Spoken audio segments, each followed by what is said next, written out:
I'm Ronan Chris Murphy and welcome back to my Italy show. In this episode, I want to share with you why it's so awesome to travel to Italy, and in fact anywhere in the world outside of the main tourist times. It gives us a chance to connect with people, places, and culture in a way that's way more intimate and fulfilling and personal than we can in those times where all of the other tourists are, trying to cram into those same spots around the world. And the spots we're going to look at are a couple masterpieces by the great architect Andrea Palladio.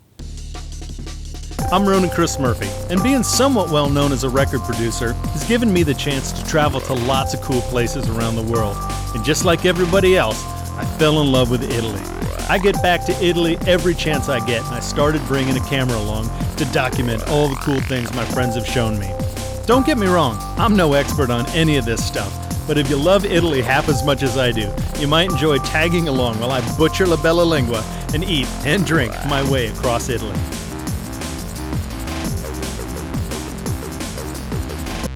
Our first stop, we're going to visit La Rotonda, also called Villa Capra or sometimes Villa Americo Capra, the latter being named after the people who originally commissioned the work.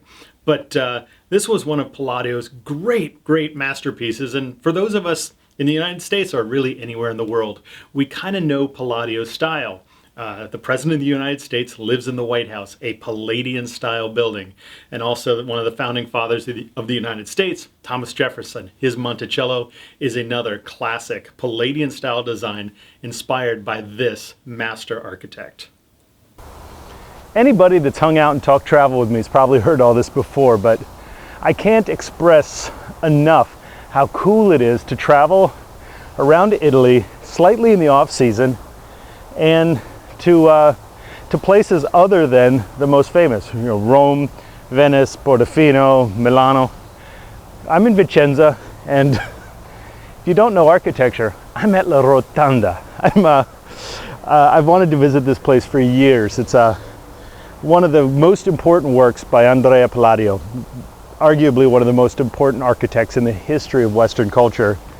And I've got the place to myself, literally. This is just my private playground today. I'm, aside from the guard who let me in at the gate over there, I'm the only person hanging out here. It's the middle of August, or it's the middle of October. Absolutely gorgeous, perfect day. And I'm getting to visit a place I've dreamed of seeing for years, all by myself. The only downside is to go inside the villa. You need to come on Wednesdays. It's the only day it's open because, believe it or not, this is somebody's house still, which is just amazing. I've looked at this for years, from the street way in the back, but this is my first time actually getting to visit, and it's even more beautiful up close. It's it's awesome, majestic, but you do start to get a feeling of intimacy when you're up close. Totally beautiful. If in your lifetime you get a chance to see only one Palladian villa, this might be the one you might want to check out. Not only is it just beautiful for beauty's sake, but to me it really encapsulates a lot of what makes a Palladian villa Palladian.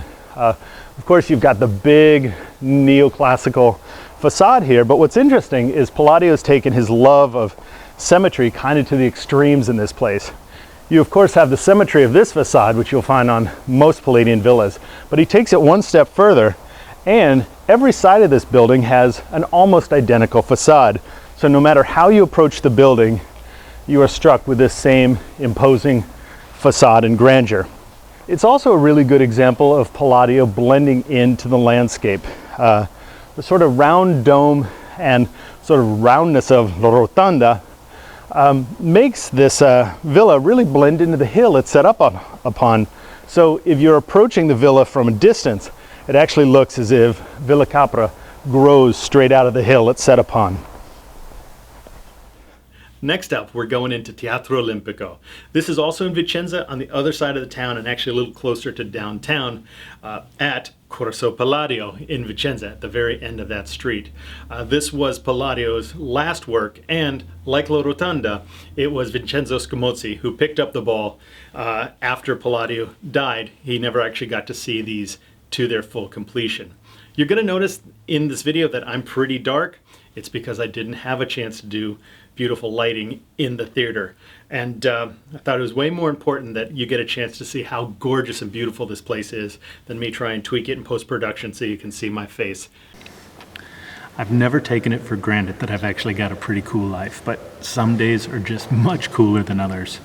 Teatro Olimpico, one of the most important theaters in the world, one of the greatest designs in the history of theater.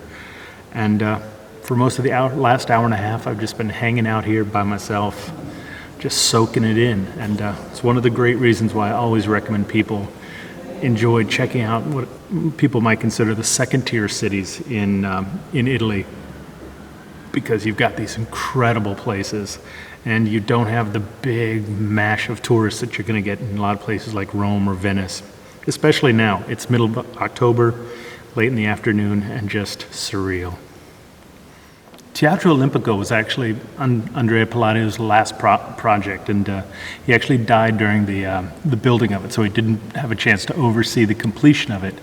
And the incredible perspective you see in the back was actually the work of Scamozzi, who took over the overseeing of this project when Palladio died. It's kind of hard to believe that this perspective here, which that main street goes back only about 15 meters, was done about 500 years before we had computers. And from any angle in the theater, it's designed so you get this incredible sense of perspective that the streets just go way back and the buildings have height and depth and texture. And it's really unbelievable. There's not a bad seat in the house. And you would think that right here might be the prime spot, but in some ways, looking out to the side and seeing how those side streets go out makes it even more impressive. Thank you so much for joining us. I hope you enjoyed hanging out with us in the beautiful Palladian masterpieces. As always, if you have friends that you think might enjoy this, please share it with them. Send them to this website right here, because this is a lot more fun when more people engage. So please leave comments and feel free to leave your own stories about your Italian adventures in the comments section.